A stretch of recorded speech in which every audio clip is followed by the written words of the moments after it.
돈 버는 기계 취급하던 남편이 트로트 여왕의 매니저가 되어 벤츠 타고 돌아왔습니다. 전 재산 털리고 식당 설거지하는 전처에 피눈물 나는 최후 지금 공개합니다. 뽕작가 사연 시작 전 구독과 좋아요를 눌러주시고 어디서 듣고 계시는지 댓글 남겨주시면 계신 곳으로 재물운과 행운이 찾아갑니다. 어둠이 짙게 깔린 새벽 2시 서울의 한 낡은 아파트 복도에 무거운 발소리가 울립니다. 축 늘어진 어깨, 기름때 묻은 작업복, 그리고 세상의 모든 피로를 영혼까지 끌어모아 빚어낸 듯한 퀭한 눈동자. 이 남자의 이름은 박철수, 올해 나이 58입니다. 대한민국 중년 남성이라면 누구나 가슴속에 사직서 한 장쯤 품고 산다지만 이 남자의 가슴속에는 사직서 대신 아내의 카드 명세서가 꽉 들어차 있지요. D-D-D-D 띠리릭. 도어락이 해제되는 경쾌한 전자음이 들립니다. 이 소리는 철수 씨가 이 집의 가장임을 증명하는 유일한 순간이자 하루 중 그가 허락받은 유일한 대화이기도 합니다. 문을 열고 들어서자 현관의 센서 등이 반짝하고 켜집니다. 아이고, 주인님 오셨습니까? 마치 그렇게 말하는 듯 하군요. 참으로 서글픈 일입니다만 이 집구석에서 철수 씨가 들어왔을 때 따뜻한 불빛으로 반겨주는 건 오직 저 센서 등 하나뿐입니다. 거실은 칠흑 같은 어둠에 잠겨 있고 안방에서는 드르렁거리는 콧꼬리 소리만이 거대한 장벽처럼 흘러나오고 있으니까요. 철수 씨는 숨소리조차 죽이며 발뒤꿈치를 들고 거실로 들어섭니다. 마치 남의 집에 물건을 훔치러 온 도둑 같아 보입니다만 놀랍게도 이 집의 명의는 박철수 바로 본인입니다. 자기가 산 집에서 까치발을 들고 다녀야 하는 이 기막힌 아이러니. 이것이 바로 대한민국 서열 최하위, 돈 벌어오는 기계로 전락한 가장의 현주소 아니겠습니까? 그는 부엌 식탁에 털썩 주저앉습니다. 식탁 위에는 랩도 씌우지 않아 말라 비틀어진 김치 쪼가리와 밥솥, 보온 기능이 24시간을 넘겨 누렇게 변색된 찬밥 한 덩이가 놓여 있습니다. 국이요? 그런 건 사치입니다. 목이 메면 수돗물을 마시면 되니까요. 후. 철수 씨는 찬밥을 물에 말아 꾸역꾸역 목구멍으로 넘깁니다. 밥알이 모래알처럼 까끌까끌합니다. 이때 안방 문이 벌컥 열리더니 부스스한 머리의 여자가 나옵니다. 철수 씨의 아내 최미숙 여사입니다. 잠옷이라기엔 다소 화려한 호피 무늬, 실크 원피스를 입은 그녀는 남편을 보자마자 미간을 찌푸리며 코를 막습니다. 아우, 냄새. 당신 또 안 씻고 밥부터 먹어? 땀 냄새 때문에 잠을 잘 수가 없네, 정말. 미안해. 배가 너무 고파서 금방 먹고 씻을게. 배가 고파도 정도껏 해야지. 거실에 냄새 배면 어쩔 거야? 내일 우리 골프 모임 사람들이랑 브런치 하기로 했는데 집에서 호라비 냄새 난다고 하면 당신이 책임질 거야? 미숙 씨의 쏘아붙임에 철수 씨는 죄인처럼 고개를 숙입니다. 골프 모임. 그렇습니다. 철수 씨가 새벽 배송 상하차 알바를 뛰고 밤에는 취객들의 토사물을 받아내며 대리운전을 해서 번 돈은 고스란히 미숙 씨의 나이스샷을 위해 쓰입니다. 남편은 편의점 삼각김밥으로 끼니를 때울 때 아내는 필드 위에서 5만 원짜리 해장국을 사 먹는 이 완벽한 자본주의의 불균형. 미숙 씨는 냉장고에서 마스크팩 하나를 꺼내 얼굴에 붙이며 다시 방으로 들어갑니다. 아, 그리고 내일 나갈 때 식탁 위에 카드 좀 두고 가. 저번 달에 산 드라이버가 영손에 안 맞아서 새로 하나 뽑아야겠어. 김 사장. 아니, 김 여사님이 추천해 준 게 있거든. 쾅. 방문이 닫힙니다. 철수 씨의 입안에 있던 밥알이 멈칫합니다. 드라이버 하나에 수십, 수백만 원 하는 걸 알지만 그는 대꾸조차 하지 못합니다. 왜냐고요? 항의를 했다가는 남자가 쪼잔하게 돈 가지고 유세냐, 옆집 영희 아빠는 벤츠 뽑아줬다더라라는 비교 폭격이 쏟아질 게 뻔하기 때문이죠. 철수 씨는 식탁 구석에 놓인 자신의 손을 내려다봅니다. 굳은 살이 박이다 못해 갈라지고 터진 투박한 손. 젊은 시절 그는 꽤나 잘생기고 꿈 많던 청년이었습니다. 문학을 좋아했고 기타를 치며 노래 부르는 것을 즐겼지요. 미숙 씨와 결혼할 때만 해도 손에 물 한 방울 안 묻히게 해주겠다라고 맹세했더랬습니다. 하지만 그 맹세가 이렇게 변질될 줄 누가 알았겠습니까? 진짜로 아내는 손에 물 한 방울 안 묻히고 살고 남편은 땀과 눈물로 범벅이 되어 살게 될 줄은요. 그는 가족을 위해 자식들을 위해 청춘을 갈아 넣었습니다. 그 결과 남은 것은 ATM이라는 별명과 가족들 사이에서의 완벽한 고립뿐입니다. 자식들은 장성에서 제 살 길 찾아 떠났고 명절에도 아빠 용돈 좀 할 때만 전화를 합니다. 내가 뭘 위해서 이렇게 살고 있나? 철수 씨는 먹다 남은 밥그릇을 싱크대에 밀어넣고 냉장고 깊숙한 곳에 숨겨둔 소주 한 병을 꺼냅니다. 안주는 없습니다. 그저 쓴 소주 한 잔이 식도를 타고 내려가며 타오르는 자결감만이 그가 살아있음을 느끼게 해주는 유일한 자극제입니다. 그는 베란다 구석, 낡은 캠핑 의자에 몸을 구겨 넣습니다. 이곳은 집안에서 유일하게 미숙 씨의 잔소리가 닿지 않는 그만의 성역입니다. 창밖으로 보이는 도시의 불빛들이 화려하게 반짝입니다. 저 수많은 불빛 중에 내 마음 하나 뉘일 곳이 없다는 사실이 사무치게 외롭습니다. 철수 씨는 주머니에서 금이 간 스마트폰을 꺼내 DMB 앱을 켭니다. 이어폰 한쪽은 고장이 나서 소리가 들리지 않지만 뭐 어떻습니까? 세상 소리도 한 귀로 듣고 한 귀로 흘려야 살 수 있는 판국이에요. 화면에서는 요즘 유행한다는 트로트 경연 프로그램이 재방송되고 있습니다. 반짝이는 조명, 화려한 무대, 구성진 가락. 평소 같으면 시끄럽다며 채널을 돌렸겠지만 오늘따라 왠지 모르게 시선이 머뭅니다. 자, 다음 참가자입니다. 늦깎이 나이에 가수의 꿈을 위해 도전했습니다. 사연이 참 기구한데요. MC의 소개와 함께 무대 위로 한 여인이 걸어 나옵니다. 화려한 드레스 대신 수수한 원피스를 입은 눈가에 잔주름이 고운 중년의 여인. 그녀가 마이크를 잡고 고개를 드는 순간 철수 씨가 들고 있던 소주잔이 툭 하고 바닥으로 떨어집니다. 설마. 철수 씨는 떨리는 손으로 스마트폰 화면을 확대해 봅니다. 30년이라는 세월이 흘렀지만 그는 단번에 알아볼 수 있었습니다.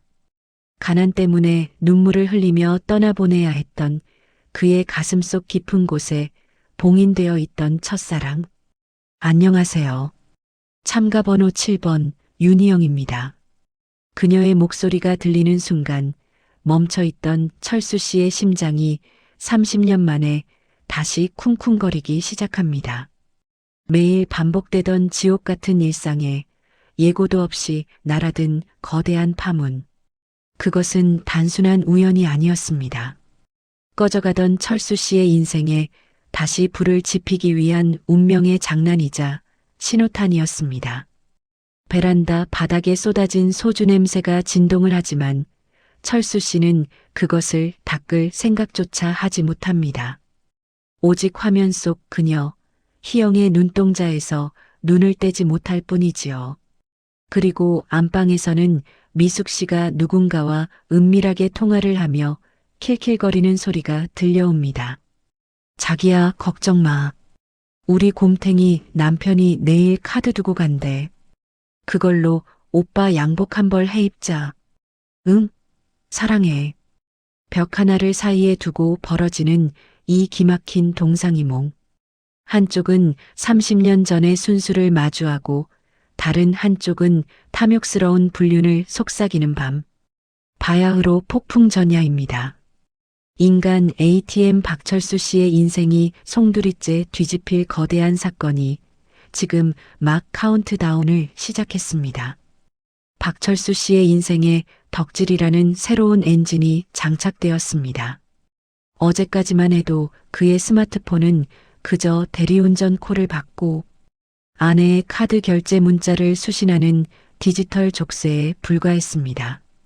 허나 오늘부터 이 낡은 기계는 천국으로 통하는 유일한 열쇠가 되었습니다. 철수 씨는 편의점 앞 플라스틱 의자에 앉아 돋보기를 코끝에 걸치고 독수리 탑업으로 스마트폰 자판을 두드립니다. 검지손가락 하나로 한 글자 정성스럽게 눌러 담는 검색어. 윤희영 트로트. 아이고, 우리 희영이. 여전히 곱네, 고아. 화면 속에서 희영 씨가 구성진 목소리로 노래를 부를 때마다 철수 씨의 입꼬리는 중력을 거스르고 승천합니다. 30년 전 단발머리 소녀였던 그녀는 이제 눈가에 세월의 흔적이 내려앉은 중년이 되었지만 철수 씨의 눈에는 그 주름마저도 오선지 위의 음표처럼 아름다워 보입니다. 아내 미숙 씨의 주름이 심술보가 터져서 생긴 균열처럼 보이는 것과는 차원이 다른 우아함이지요. 철수 씨는 요즘 편의점 10일 행사를 사랑하게 되었습니다. 예전에는 돈 아끼려고 샀다면 이제는 남은 돈으로 희영 씨에게 문자 투표를 보내기 위해서입니다. 컵라면 국물을 후루룩 마시면서도 시선은 화면에 고정. 이것이야말로 진정한 멀티태스킹이자 고달픈 가장의 소소한 일탈 아니겠습니까? 하지만 행복한 덕질의 세계에서 현실 로그인을 하는 순간 기다리고 있는 것은 보스 몬스터 최미숙 여사입니다. 철수 씨가 현관문을 열고 들어서자 거실 소파에 다리를 꼬고 앉아있던 미숙 씨가 레이저 눈빛을 발사합니다. 그녀의 앞에는 홈쇼핑 채널이 켜져 있고 손에는 계산기가 들려 있습니다. 당신 이번 달 보너스 나온다지 않았어? 언제 들어와? 인사도 생략하고 본론으로 직행하는 저 화법. 참으로 효율적입니다. 철수 씨는 주눅든 목소리로 대답합니다. 내일 들어올 거야. 근데 그건 왜? 왜긴 왜야? 투자를 해야 돈을 불리지. 당신이 쥐꼬리만큼 벌어오는 월급으로 언제 노후 준비해? 김 여사님이 고급 정보 물어왔어. 이번에 상장하는 코인 있는데 그거 넣으면 2달 안에 3배는 기본이래. 코인. 듣기만 해도 불안한 그 단어. 철수 씨가 조심스레 입을 뗍니다. 여보, 그런 거 위험하잖아. 그냥 저축하는 게. 아우, 답답해. 그러니까 당신이 평생 남의 차나 몰고 사는 거야. 남자가 배포가 있어야지 쫌생이처럼 굴기는. 됐고 들어오는 대로 내 통장으로 싸. 내가 알아서 불려줄 테니까. 미숙 씨가 말하는 투자의 실체는 사실 내 연남, 일명 제비 오빠의 사업 자금 조달입니다. 남편이 피땀 흘려번 보너스는 미숙 씨의 손을 거쳐 제비 오빠의 세차 할부금이나 유흥비로 증발할 운명이지요. 밑 빠진 독에 물 붓기라지만 이건 밑이 빠진 정도가 아니라 독 자체가 없는 수준입니다. 하지만 경제권이라는 강력한 무기를 쥔 독재자 앞에서 철수 씨는 그저 고개를 끄덕일 수밖에 없는 무력한 피지배층일 뿐입니다. 알았어. 보낼게. 철수 씨는 씁쓸함을 삼키며 베란다로 도망칩니다. 담배 한 대를 입에 물고 이어폰을 꽂습니다. 희영 씨의 노래 사랑은 눈물의 씨앗이 흘러나옵니다. 사랑이 무엇냐고 물으신다면 눈물의 씨앗이라고 말하겠어요. 가사가 어찌나 철수 씨의 심금을 울리는지 담배 연기인지 한숨인지 모를 뿌연 연기가 허공으로 흩어집니다. 30년 전 가난 때문에 희영을 떠나보내고 선택한 지금의 삶. 그 결과가 고작 아내의 현금 지급기 노릇이라니. 철수 씨는 노래를 흥얼거립니다. 아, 시끄러워. 베란다에서 궁상 떨지 말고 빨래나게 해.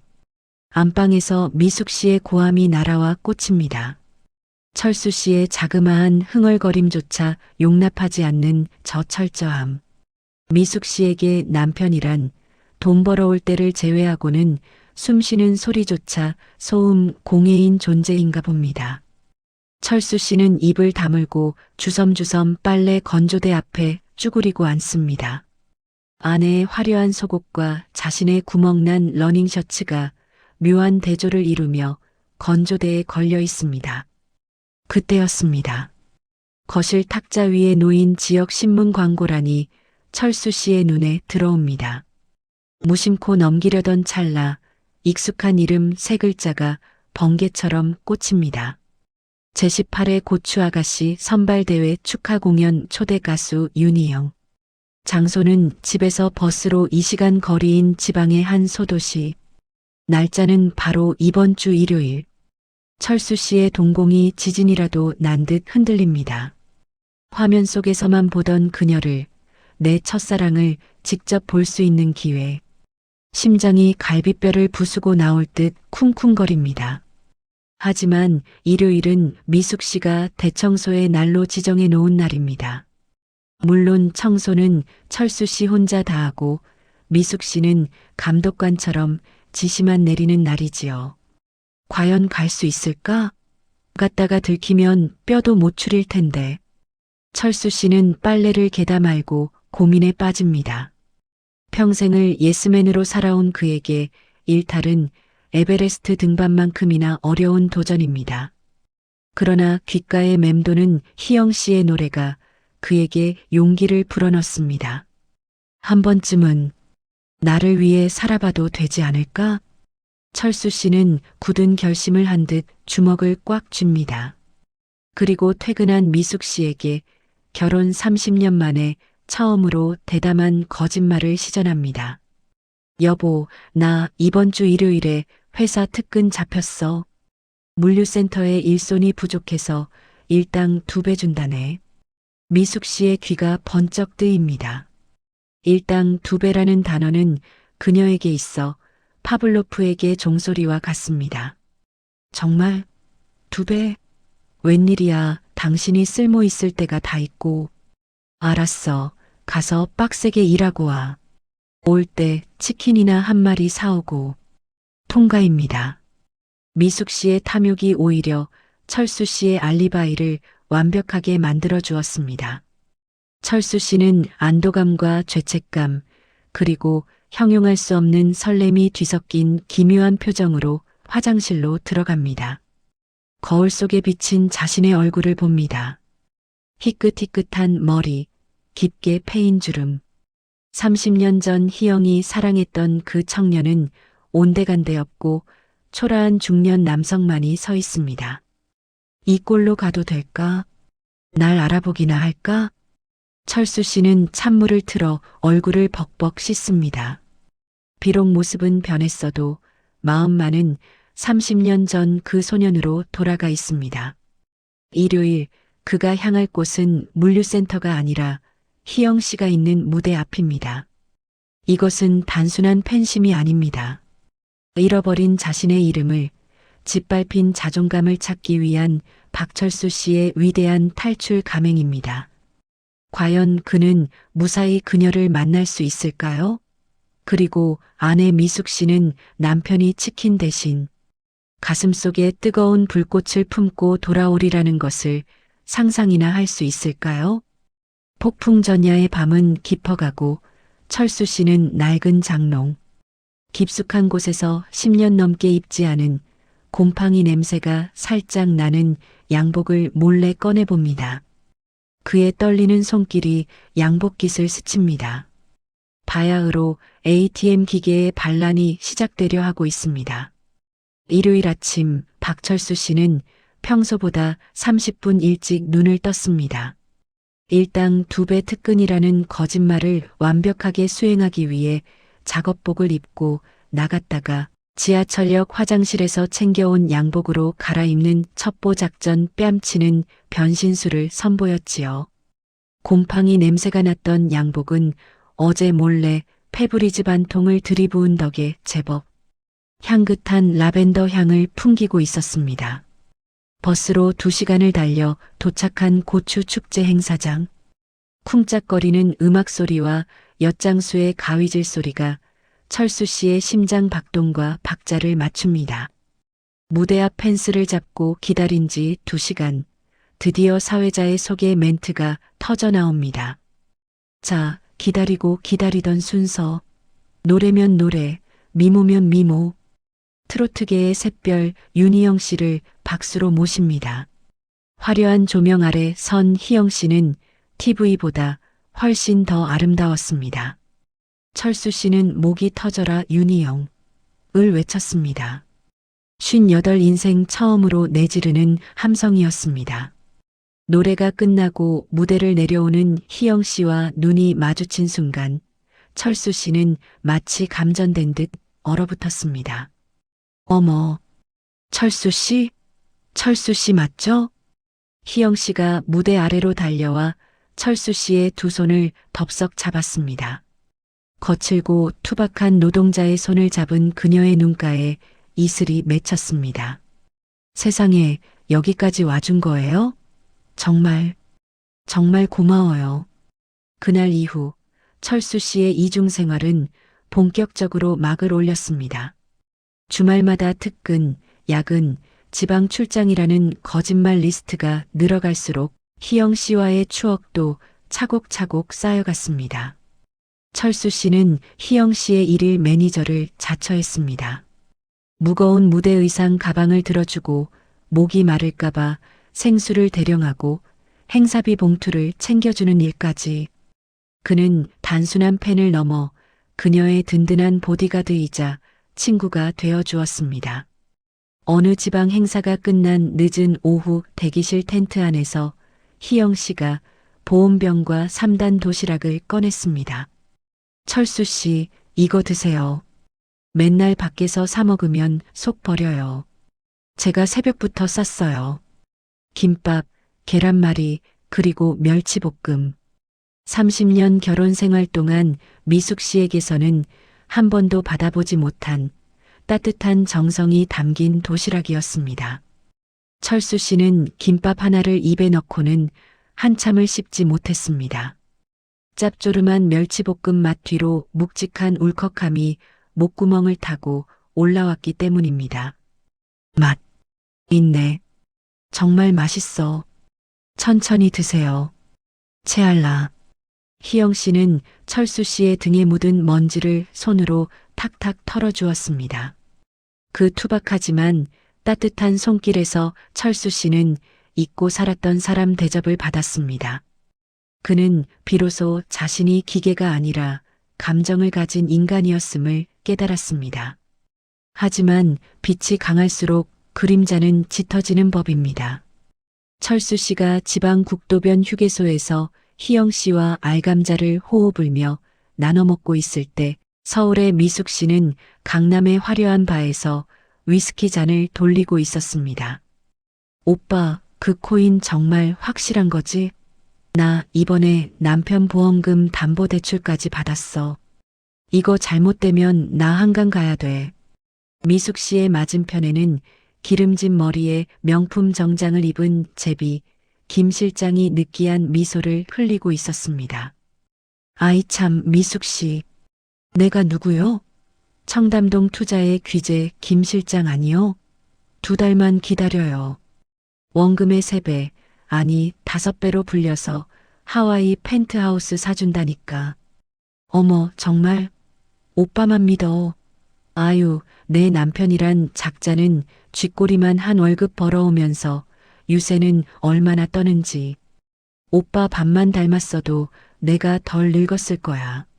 미숙 씨는 남편을 깎아내리며 김 실장의 옷깃을 매만졌습니다. 그녀가 김 실장의 주머니에 찔러 넣은 돈 봉투에는 철수 씨가 땀 흘려 번 야근 수당과 몰래 든 적금을 깬 돈, 심지어는 집 보증금을 담보로 한 대출금까지 고스란히 들어 있었습니다. 파국은 예고도 없이 찾아왔습니다. 일요일 저녁 행복한 시간을 보내고 집에 돌아온 철수 씨를 맞이한 것은 현관에 널브러진 명품 구두와 낯선 남자 향수 냄새, 그리고 안방에서 들려오는 아내의 통화 소리였습니다. 오빠, 왜 전화를 안 받아? 어제 입금했는데 확인했어. 오빠, 여보세요? 김 실장님? 방문 틈으로 보이는 미숙 씨의 뒷모습이 사시나무 떨듯 떨리고 있었습니다. 그녀는 핸드폰을 귀에 댄 채 거실을 뱅뱅 돌았습니다. 이 번호는 없는 번호이오니. 수화기 너머로 들려오는 기계적인 안내음. 미숙 씨는 비명을 지르며 핸드폰을 바닥에 집어 던졌습니다. 아, 안 돼. 내 돈 내놔. 이 사기꾼 놈아. 거실로 뛰쳐나온 미숙 씨는 막 들어온 철수 씨와 마주쳤습니다. 그녀의 눈은 이미 이성을 잃고 뒤집혀 있었습니다. 헝클어진 머리, 번진 마스카라. 그녀는 다짜고짜 철수 씨의 멱살을 잡았습니다. 너 때문이야. 내가 돈을 쥐꼬리만큼 벌어오니까. 내가 좀 불려보려다가 이 사달이 난 거 아니야. 왜 그렇게 무능력해? 왜? 철수 씨는 기가 막혀 말문이 막혔습니다. 사기는 자기가 당해놓고 뺨은 남편에게 때리는 이 기적의 논리. 여보, 무슨 일이야? 누구한테 돈을 줬는데? 알 거 없어. 당장 돈 구해와. 마이너스 통장을 뚫든 사채를 쓰든 5,000만 원 당장 만들어와. 안 그러면 나 죽어버릴 거야. 미숙 씨는 식탁 의자를 걷어차고 물컵을 집어 던지며 패악질을 부렸습니다. 쨍그랑 깨진 유리 조각이 철수 씨의 발치로 튀었습니다. 그것은 단순한 유리 조각이 아니라 간신히 붙잡고 있던 철수 씨의 인내심이 산산조각 나는 소리였습니다. 철수 씨는 조용히 깨진 유리를 내려다보았습니다. 낮에 희영 씨가 털어주던 등 뒤의 온기와 지금 아내가 뿜어내는 도끼 어린 냉기가 극명하게 교차했습니다. 나는 도대체 무엇을 위해 살아온 건가? 이 여자의 탐욕을 채워주기 위한 연료였나? 그때 바닥에 떨어진 미숙 씨의 핸드폰 화면이 켜졌습니다. 카드사에서 날아온 독촉 문자였습니다. 액수는 상상을 초월했습니다. 철수 씨가 평생을 바쳐 마련한 이 아파트 전세 보증금마저 위험할 지경이었습니다. 철수 씨는 주먹을 꽉 쥐었습니다. 더 이상 물러설 곳은 없었습니다. 이대로 있다가는 자신뿐만 아니라 이제 막 꿈을 펼치기 시작한 희영 씨와의 소중한 인연마저 이 진흙탕 싸움에 휘말리게 될 것이 뻔했습니다. 돈 못 구해. 철수 씨의 낮지만 단호한 목소리가 거실의 소란을 뚫고 나왔습니다.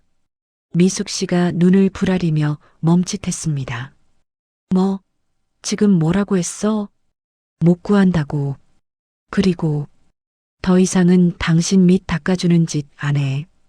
철수 씨는 안방으로 들어가 자신의 낡은 캐리어를 꺼냈습니다.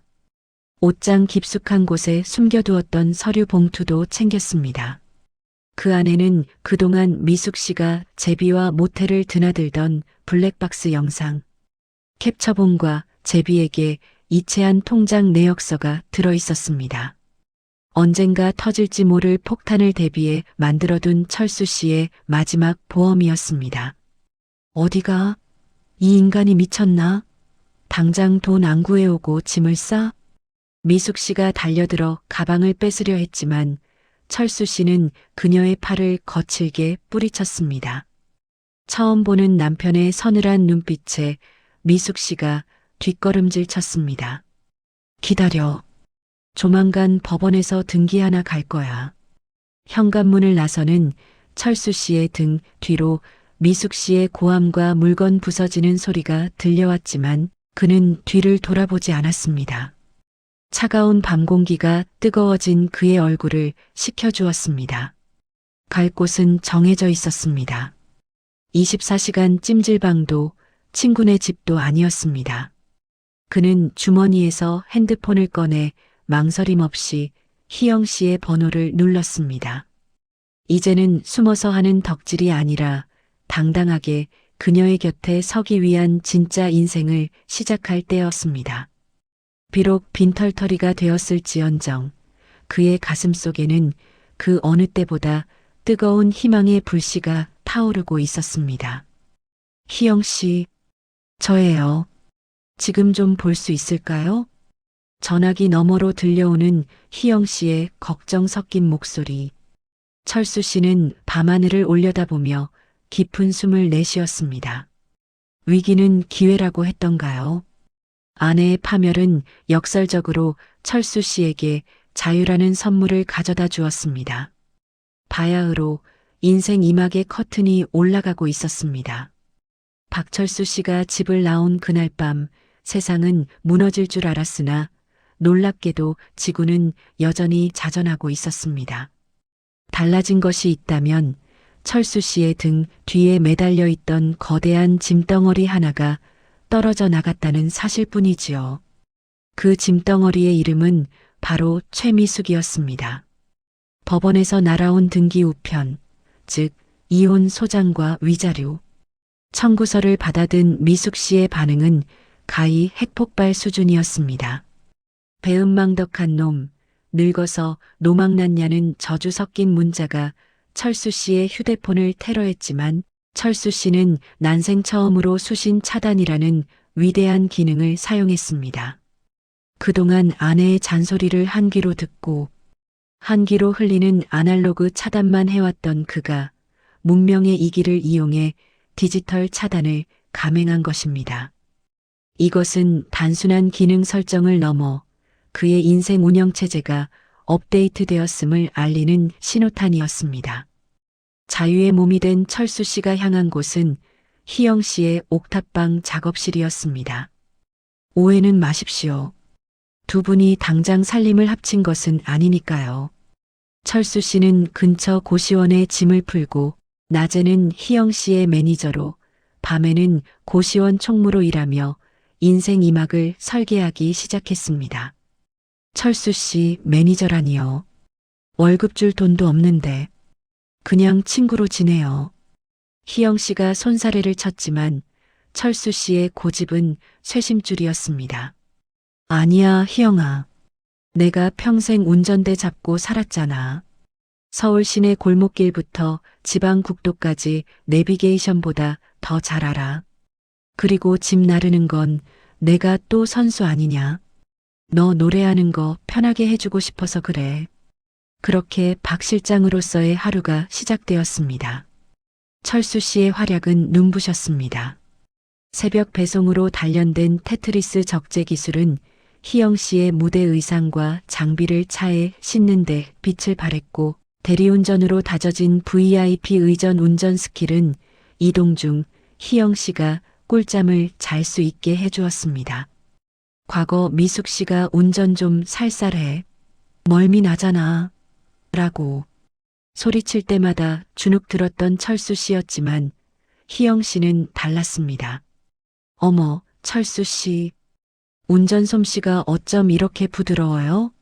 구름 위를 가는 것 같아요.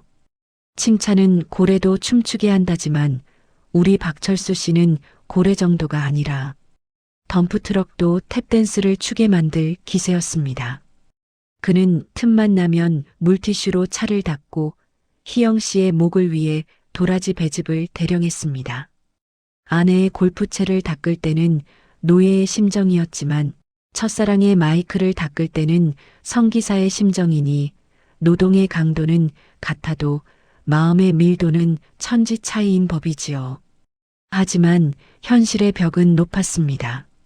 무명 가수의 서름이란 게 그렇지요. 행사비를 떼이기도 하고 대기실이 없어서 화장실에서 옷을 갈아입어야 할 때도 있었습니다. 예전 같으면 내 팔자가 그렇지 뭐하고 소주나 깠을 철수 씨였지만 이제는 달랐습니다. 그에게는 지켜야 할 별이 있었으니까요. 철수 씨는 스마트폰을 꺼내 들었습니다. 그동안 독수리 탑업으로 대리운전 앱이나 켜던 그 검지 손가락에 신성한 기운이 감돌기 시작했습니다.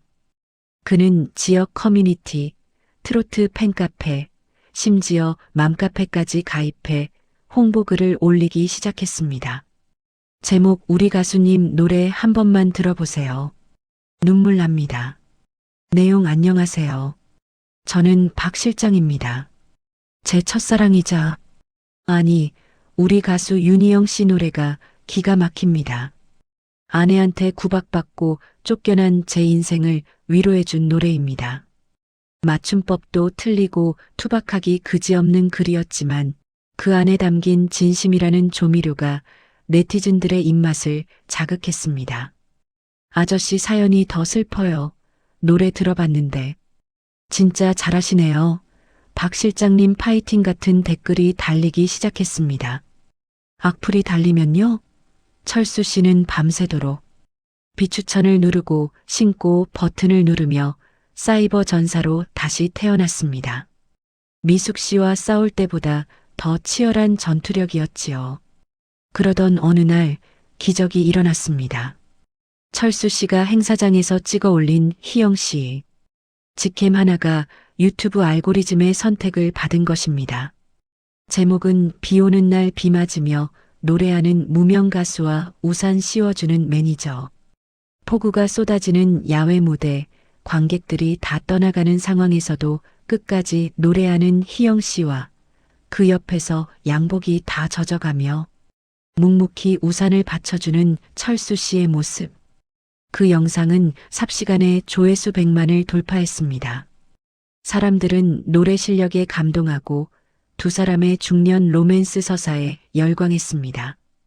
야, 이거 봐. 우리 가수님 실시간 검색어 1위야. 철수 씨는 고시원 좁은 방에서 소리를 질렀습니다. 옆방 고시생이 벽을 쿵쿵 쳤지만 그 소리마저 축포 소리처럼 들렸습니다. 행사 섭외 전화가 빗발치기 시작했습니다. 예전에는 거기 가수 싸게 됩니까? 하던 전화들이 이제는 윤희영 선생님 스케줄 되십니까? 로 바뀌었습니다. 철수 씨의 낡은 다이어리가 새까만 볼펜 자국으로 채워져 갔습니다. 그것은 단순한 스케줄이 아니라 박철수라는 남자가 써내려가는 자존감 회복 일지였습니다. 한편 아내 미숙 씨의 핸드폰도 불이 나고 있었습니다. 물론 내용은 정반대였지만요. 고객님, 카드 대금 연체되셨습니다. 최미숙 씨 되시죠? 여기 대부업체입니다. 미숙 씨는 식당 설거지 알바를 하다가 고무장갑을 낀 채 전화를 받으며 울상을 짓습니다. 제비 오빠는 이미 필리핀으로 날랐다는 소문이 파다했고 그녀에게 남은 건 산더미 같은 빚과 습진 걸린 손뿐이었습니다. 식당 TV에서 요즘 대세, 역주행의 아이콘, 윤희영과 훈남 매니저 라는 뉴스가 나올 때마다 미숙 씨는 그릇을 닦다 말고 땅을 쳤습니다. 아이고, 내가 복을 발로 찼지. 저 곰탱이가 저렇게 될 줄 누가 알았어. 하지만 후회는 언제나 배송이 늦는 법입니다. 미숙 씨가 깨뜨린 그릇값만 월급에서 까이고 있을 때 철수 씨와 희영 씨는 고속도로 휴게소에서 따뜻한 국밥 한 그릇을 마주하고 있었습니다. 철수 씨 정말 고마워요. 이 모든 게 다 철수 씨 덕분이에요. 희영 씨가 자신의 국밥 위에 있는 고기 한 점을 집어 철수 씨의 숟가락에 올려주었습니다. 김이 모락모락 나는 고기 한 점.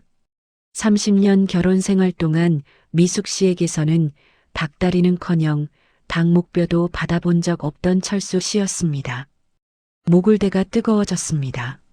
아냐, 희영아. 내가 노래를 잘해서 그런 거지. 나는 그냥 운전수 노릇한 것뿐인데. 무슨 소리예요? 철수 씨가 없었으면 저 비 오는 날 노래 못했어요. 철수 씨는 제 매니저이기 이전에 제 인생의 은인이에요. 은인. 평생 돈 벌어오는 기계, 식충이, 냄새나는 늙은이 소리만 듣던 그에게 누군가 은인이라고 불러주었습니다. 철수 씨는 숟가락을 내려놓고 투박한 손으로 눈가를 훔쳤습니다. 나 정말 열심히 할게. 내가 최고의 가수가 될 때까지 내 뼈가 부서져도 지켜줄게. 우리 같이 해요. 철수 씨도 이제 행복해져야죠. 희영 씨가 식탁 위로 손을 뻗어 철수 씨의 거친 손을 감싸 주었습니다. 두 사람의 손이 맞닿은 그 순간 휴게소의 시끌벅적한 소음은 사라지고 세상에는 오직 두 사람만 존재하는 듯 했습니다. 그것은 불타오르는 20대의 사랑과는 달랐습니다. 산전수전 다 겪은 중년들이 서로의 상처를 보듬고 부러진 날개를 테이프로 감아주며 그래도 다시 한번 날아보자라고 속삭이는 묵직하고 따뜻한 전우회이자 사랑이었습니다. 창밖에는 어둠이 내리고 있었지만 철수 씨의 마음속에는 비로소 환한 아침이 밝아오고 있었습니다. 이제 그들은 단순한 가수와 매니저가 아닙니다. 험한 세상을 함께 헤쳐나갈 파트너이자 서로의 마지막 종착역을 향해 달리는 완행열차의 동반자입니다. 식사를 마친 철수 씨가 운전석에 앉아 시동을 겁니다. 엔진 소리가 경쾌합니다. 이제 목적지는 정해졌습니다. 미숙이라는 늪을 지나 희영이라는 꽃밭으로. 박철수 매니저의 드라이빙은 이제부터가 진짜 시작입니다. 자, 안전벨트 꽉 매십시오. 다음 챕터에서는 전처의 배 아픈 꼴과 두 사람의 화려한 피날레가 기다리고 있으니까요. 인생은 한 편의 트로트와 같다고들 합니다. 꺾일 듯 꺾이지 않는 박자, 애절한 사연, 그리고 마지막에 터지는 시원한 고음처럼 박철수 씨의 인생 그래프는 바닥을 치고 기어이 천장을 뚫어버렸습니다. 이곳은 서울 시내의 한 특급 호텔 디너쇼 현장입니다. 가수 윤희영 효 디너쇼라는 금박 글씨가 새겨진 현수막 아래 수백 명의 관객이 야광봉을 흔들고 있습니다. 그리고 무대 한쪽 구석, 가장 어두운 곳이지만 가장 빛나는 눈빛으로 무대를 응시하는 남자가 있습니다.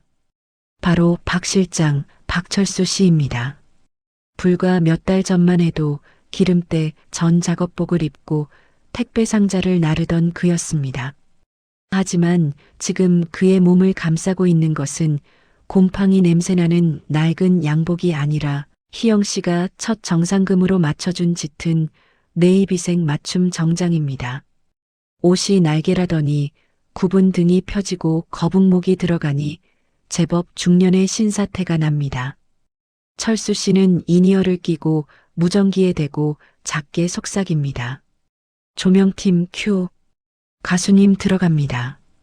그의 신호와 함께 화려한 핀 조명이 무대 중앙을 비춥니다. 드레스를 입은 희영 씨가 쏟아지는 박수갈채를 받으며 등장합니다. 철수 씨의 가슴 한구석이 찌르르 울립니다. 이것은 단순한 성공의 기쁨이 아닙니다. 자신을 돈 버는 기계 취급하던 세상에서 도망쳐 자신이 지켜낸 보석이 세상의 빛을 보는 순간을 목격하는 구원의 감동이지요. 한편 빛이 있으면 어둠도 있는 법. 카메라 렌즈를 잠시 돌려 서울 변두리의 한 기사식당 주방으로 가보겠습니다. 습기와 음식물 쓰레기 냄새가 진동하는 그곳에서 한 여자가 산더미처럼 쌓인 그릇과 사투를 벌이고 있습니다. 고무장갑에는 구멍이 났는지 벌건 고춧가루 물이 들어있고 허리에는 파스가 덕지덕지 붙어 있습니다. 네, 바로 최미숙 씨입니다. 아줌마, 여기 뚝배기 아직도 안 닦았어? 손님이 기다리잖아. 아, 네네. 금방 나가요. 아이고 허리야. 왕년에 내 손에 물 한 방울 안 묻힌다며 남편을 하인 부리듯 했던 그녀가 이제는 남이 먹다 남긴 뚝배기를 닦으며 하루 벌어 하루 먹고 사는 신세가 되었습니다. 제비 오빠 김 실장이 날려먹은 돈은 평생 설거지를 해도 못 갚을 액수였고 빚쟁이들을 피해 월세방을 전전하는 처지가 되었지요. 그때 식당 벽에 걸린 TV에서 연예가 중계가 흘러나옵니다. 요즘 중장년층의 아이돌이죠? 역주행의 신화 가수 윤희영 씨의 디너쇼 현장입니다. 미숙 씨의 설거지하던 손이 멈춥니다. 화면 속에는 여신처럼 웃고 있는 희영 씨와 그 옆에서 꽃다발을 들고 환하게 웃고 있는 전 남편 박철수의 모습이 클로즈업 됩니다. 자기가 알던 그 쭈구리 남편이 아닙니다. 자신감 넘치고 사랑받아 얼굴에 윤기가 흐르는 낯설지만 멋진 남자. 이 썩을 놈이 나를 버리고 저렇게 잘 살아? 미숙 씨는 분함에 치를 떨며 수세미를 집어 던집니다. 하지만 어쩌겠습니까? 던진 수세미는 다시 주어야 하고 밀린 설거지는 그녀의 몫인걸요. 그녀가 찾던 복덩어리는 이제 다른 여자의 보석함에 들어가 빛나고 있습니다. 인과응보, 뿌린 대로 거둔다는 옛말은 하나도 틀린 게 없습니다. 그녀가 남편에게 뿌린 건 무시와 멸시였으니 거두는 건 비참함과 후회뿐인 것이지요. 다시 화려한 디너쇼 현장으로 돌아옵니다. 공연이 막바지로 치닫고 마지막 앙코르 곡만을 남겨둔 상황. 희영 씨가 노래 반주를 잠시 멈추게 합니다. 정적이 흐르는 장내, 그녀가 떨리는 목소리로 마이크를 잡습니다. 여러분, 오늘 제가 이 자리에 설 수 있었던 건 제 노래를 들어주신 여러분 덕분이기도 하지만 제 인생의 가장 어두운 밤, 저에게 우산이 되어준 한 사람 덕분입니다. 관객들이 숨죽여 그녀를 바라봅니다. 희영 씨의 시선이 무대 옆 어둠 속에 서 있는 철수 씨를 향합니다. 저의 첫사랑이자 최고의 매니저. 그리고 앞으로 남은 인생을 함께 걸어갈 저의 동반자 박철수 씨를 무대로 모십니다. 와 마이너스 함성이 터져 나옵니다. 철수 씨는 당황해서 손사래를 치지만 관객들의 연호에 떠밀려 쭈뼛쭈뼛 무대 위로 올라갑니다. 조명이 그를 비추자 그의 눈가에 맺힌 눈물이 보석처럼 반짝입니다. 희영 씨가 다가와 철수 씨의 손을 꼭 잡습니다. 철수 씨 고마워요. 30년 전에는 지켜주지 못해서 미안했고 지금은 돌아와줘서 고마워요. 우리 이제 헤어지지 말고 평생 노래하면서 살아요. 철수 씨는 마이크를 넘겨받았지만 목이 메어 말이 잘 나오지 않습니다. 30년 전 가난해서 놓았던 손, 30년 동안 다른 여자에게 구박받으며 닳고 다른 손. 그 손을 다시 잡아준 여자가 눈앞에 있습니다. 저는 부족한 사람입니다. 평생을 기계 부품처럼 살았습니다.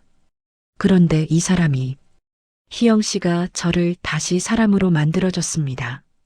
제 남은 생명, 이 사람을 위해 다 쓰겠습니다. 감사합니다. 철수 씨의 투박하지만 진심 어린 고백에 객석 곳곳에서 훌쩍이는 소리가 들립니다. 남성 관객들은 브라보를 외치며 기립박수를 보냅니다. 그것은 단순히 가수에 대한 환호가 아니라 인생의 황혼기에도 다시 사랑할 수 있고 다시 시작할 수 있다는 희망을 보여준 한 중년 남성에 대한 존경의 박수였습니다. 희영 씨가 앙코르 곡으로 님과 함께를 부르기 시작합니다. 저 푸른 초원 위에 그림 같은 집을 짓고 철수 씨도 어설픈 춤사위로 박자를 맞춥니다. 두 사람이 마주보며 웃음을 터뜨립니다. 그 웃음소리가 팡파르처럼 울려 퍼집니다. 지난날의 상처와 고통은 이 노래의 끝과 함께 허공으로 사라질 것입니다. 공연이 모두 끝나고 관객들이 빠져나간 텅 빈 공연장. 두 사람은 나란히 앉아 캔맥주를 따서 건배합니다. 수고했어, 박 실장. 고생 많았어, 윤 가수. 철수 씨, 우리 내일은 뭐 할까요? 스케줄 없는데. 철수 씨가 잠시 고민하더니 빙그레 웃습니다. 내일? 내일은 우리 짜장면 먹으러 갈까? 옛날에 돈 없어서 내가 사줬던 그 짜장면. 이번엔 내가 사줄게. 탕수육도 큰 걸로 시키고. 어머, 박 실장님 능력 좋네. 탕수육까지 사주고. 두 사람의 웃음소리가 밤하늘로 퍼져나갑니다. 거창한 계획은 필요 없습니다. 그저 함께 맛있는 밥을 먹고 서로의 눈을 바라보며 웃을 수 있는 것. 철수 씨가 그토록 원했던 행복은 멀리 있는 파랑새가 아니라 바로 옆 사람의 온기 속에 있었습니다. 자, 이제 이야기를 마칠 시간입니다. 누군가는 이 이야기를 보고 드라마 같은 소리 하네라고 할지도 모릅니다. 하지만 여러분, 인생은 원래 드라마보다 더 드라마틱한 법입니다. 쥐구멍에도 볕들 날 있다고 하죠? 박철수 씨의 쥐구멍에는 볕 정도가 아니라 아주 태양광 발전소가 들어섰습니다. 혹시 지금 이 순간에도 베란다 구석에서 찬밥 신세를 한탄하고 계신 가장이 있다면, 혹은 팍팍한 삶에 지쳐 사랑 따윈 사치라고 생각하시는 분이 있다면 박철수 씨의 인생 역전을 기억해 주십시오. 당신의 전성기는 아직 오지 않았습니다.